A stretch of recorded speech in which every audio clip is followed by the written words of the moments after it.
మీరు 19లో విధ్వంసాన్ని చూశారు. ఎలాంటి విధ్వంసం అంటే న్యాయ వ్యవస్థ మీద ఒక ముఖ్యమంత్రికి నమ్మకం లేక న్యాయ వ్యవస్థని విధ్వంసం చేసే విధంగా బహిరంగ లేఖ రాసినటువంటి ముఖ్యమంత్రిని గతంలో చూశారు. శాసన సభలో ఉండి శాసన మండలి వ్యవస్థ మీద నమ్మకం లేక శాసన వ్యవస్థని రద్దు చేస్తానన్నటువంటి దుర్మార్గుడు. అదేవిధంగా జీవో నెంబర్ 1 తెచ్చి పాత్రికేయ స్వేచ్ఛను కూడా హరించినటువంటి దుర్మార్గుడు. అంటే ఏ వ్యవస్థని వదిలిపెట్టకుండా అన్ని వ్యవస్థల్ని నిర్మూలంగా శాశ్వతంగా నాశనం చేసినటువంటి దుర్మార్గుడు. మళ్ళీ చంద్రబాబు నాయుడు గారు మీ అందరి కార్యకర్తల త్యాగాల ఫలితంగా కష్టాల ఫలితంగా మళ్ళీ తెలుగుదేశం జెండా రెపరెపలాడి ప్రభుత్వం లేకొచ్చిన తర్వాత ఎక్కడైతే విధ్వంసం జరిగిందో, ఎక్కడైతే జగన్మోహన్ రెడ్డి విధ్వంసం చేశాడో అక్కడి నుంచి మళ్ళీ పరిపాలన మొదలుపెట్టి ఈరోజు ఉత్తరాంధ్రలో పరిశ్రమలు, రాజధాని నిర్మాణం, రాయలసీమలో కియా లాంటి పరిశ్రమలు గతంలోనే తెచ్చారు. మారుమూల నియోజకవర్గం కర్ణాటక బార్డర్లో ఉన్నటువంటి మడకశిర నియోజకవర్గానికి కూడా డిఫెన్స్ ఫ్యాక్టరీలు తీసుకొస్తున్నటువంటి చరిత్ర కలిగినటువంటి నాయకుడు గౌరవ ముఖ్యమంత్రి చంద్రబాబు నాయుడు గారు.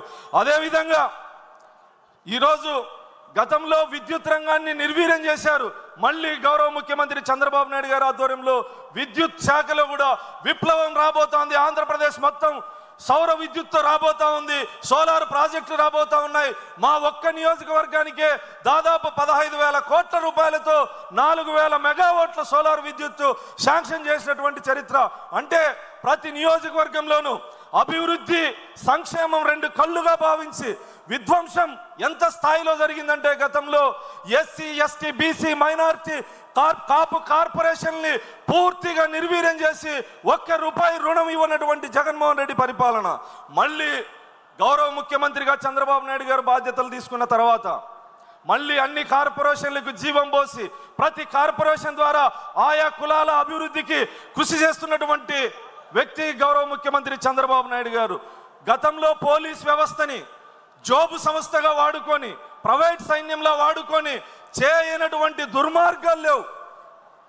తెలుగు ప్రజలు ఆరాధించే చంద్రబాబు నాయుడు గారిని కూడా జైల్లో పెట్టినటువంటి దుర్మార్గుడు.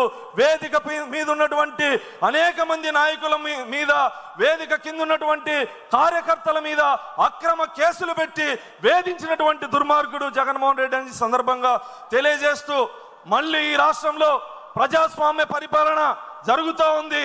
గౌరవ ముఖ్యమంత్రి చంద్రబాబు నాయుడు గారి ఆధ్వర్యంలో పరిశ్రమలు, సాగునీటి ప్రాజెక్టులు, తాగునీటి ప్రాజెక్టులు అన్నీ మళ్ళీ ఆంధ్రప్రదేశ్లో జీవం పోసుకోబోతా ఉన్నాయి. ఖచ్చితంగా శత్రువులు సైతం గౌరవ ముఖ్యమంత్రి గారి గురించి మాట్లాడాల్సి వస్తే క్రీస్తు పూర్వం క్రీస్తు శకం లాగా అభివృద్ధిని తెలుగు రాష్ట్రాల్లో మాట్లాడుకోవాల్సి వస్తే చంద్రబాబు నాయుడు గారికి ముందు, చంద్రబాబు నాయుడు గారి తర్వాత ఖచ్చితంగా భావితరాలు కూడా మాట్లాడే విధంగా తెలుగు రాష్ట్రాలని అభివృద్ధి చేస్తున్నటువంటి గౌరవ ముఖ్యమంత్రి గారికి ఈ సందర్భంగా కృతజ్ఞతలు తెలియజేస్తూ